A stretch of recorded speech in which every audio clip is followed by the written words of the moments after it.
ہے محرم الحرام کے دوران امن و امان یقینی بنانے کے لیے پنجاب بھر میں دفعہ 144 نافذ کر دی گیا ہے، جبکہ محکمہ داخلہ پنجاب کے مطابق 1 سے 10 محرم تک صوبہ بھر میں خصوصی سیکیورٹی اقدامات نافذ العمل رہیں گے۔ اسی پر مزید بات کریں گے، ہمیں جوائن کے نمائندہ سما عثمان علیم نے۔ عثمان، کیا انتظامات کیے جا رہے ہیں اس حوالے سے؟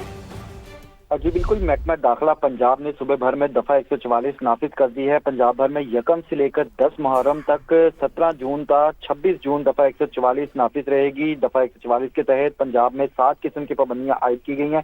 منظور شدہ جلوسوں اور مجالس کے علاوہ کوئی نئی اختراع نہیں ہوگی۔ مجاز اتھارٹی کی اجازت کے بغیر عوامی مقامات پر ہر قسم کے ہتھیار اور آتش گیر مواد کی نمائش پر پابندی عائد ہوگی، جبکہ اس کے علاوہ جلوس کے راستوں پر واقع مکانات یا دیگر عمارتوں کی چھتوں پر مورچوں کی تعمیر جو ہے اس پر بھی پابندی لگائی گئی ہے۔ ڈبل سواری کے علاوہ تمام پابندیوں کا اطلاق 1 سے 10 محرم الحرام تک ہوگا، جبکہ ڈبل سواری پر پابندی کا اطلاق 9 اور 10 محرم الحرام کو ہوگا، جبکہ محکمہ داخلہ پنجاب نے اس کا نوٹیفکیشن بھی جاری کر دیا ہے۔ جی ٹھیک ہے، بہت شکریہ عثمان۔ نئے ہجری سال کے آغاز پر وفاقی وزیر مواصلات اور صدر استحکام پاکستان پارٹی عبدالعلیم خان کا پاکستانی قوم اور امت مسلمہ کے لیے نیک تمناؤں کا اظہار۔ عبدالعلیم خان نے اتحاد، خدمت خلق اور قومی ترقی کے عزم کی تجدید پر زور دیا۔ اپنے پیغام میں عبدالعلیم خان نے کہا کہ ہجری سال کا آغاز اتحاد، اخوت اور خدمت خلق کا درس دیتا ہے۔ نئے اسلامی سال میں ملکی استحکام، قومی یکجہتی اور عوامی خدمت کے لیے مل کر کام کرنا ہوگا۔ پاکستان کی ترقی اور اداروں کا استحکام اولین ترجیح ہے۔ وطن عزیز کے لیے قربانیاں دینے والوں کو خراج عقیدت پیش کرتے ہیں۔ عبدالعلیم خان کا کہنا تھا کہ نیا ہجری سال اپنے احتساب اور نئے عزم کے ساتھ آگے بڑھنے کا موقع فراہم کرتا ہے۔ ہم قومی ترقی اور عوامی خدمت کے عزم کی تجدید کرتے ہیں۔ وفاقی وزیر مواصلات نے دعا کی کہ نیا ہجری سال پاکستان کے لیے امن، ترقی اور خوشحالی کا باعث بنے۔ وفاقی حکومت نے وزارت داخلہ کے ترقیاتی بجٹ میں بڑا اضافہ کر دیا۔ آئندہ مالی سال کے لیے 21 ارب 82 کروڑ مختص کر دیے گئے، جبکہ کمیونٹی ڈیولپمنٹ کے لیے سب سے زیادہ 14 ارب 14 کروڑ روپے رکھے گئے ہیں، جبکہ سول ورکس کے لیے 13 ارب 73 کروڑ مختص کیے گئے ہیں۔ مزید جانتے ہیں سما کے نمائندے قمر المنور سے۔ جی قمر، آگاہ کیجیے گا، کیا تفصیلات ہیں اس حوالے سے؟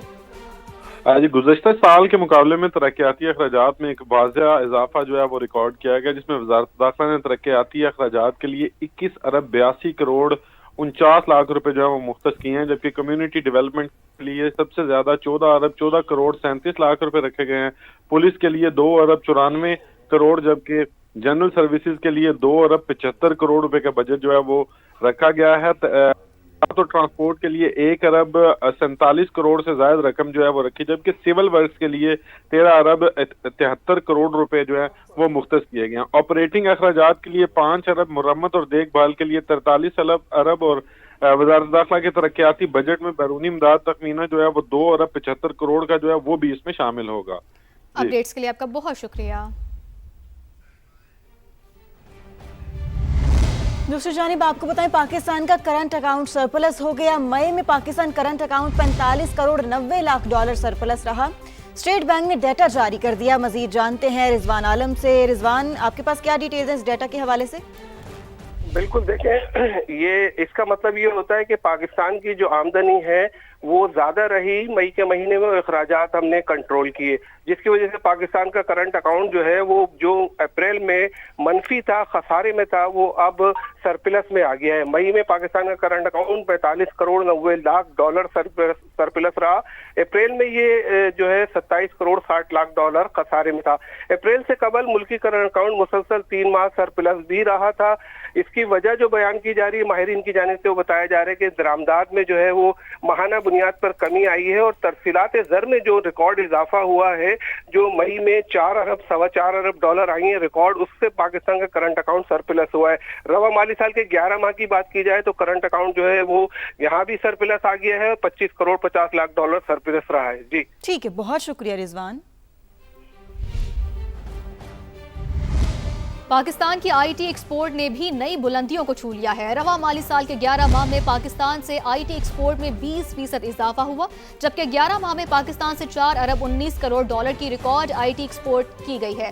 اور اسٹیٹ بینک نے آئی ٹی ایکسپورٹ کا ڈیٹا جاری کر دیا ہے۔ گزشتہ مالی سال کے 11 ماہ کے مقابلے میں I T export 71 crore dollar زیادہ رہی۔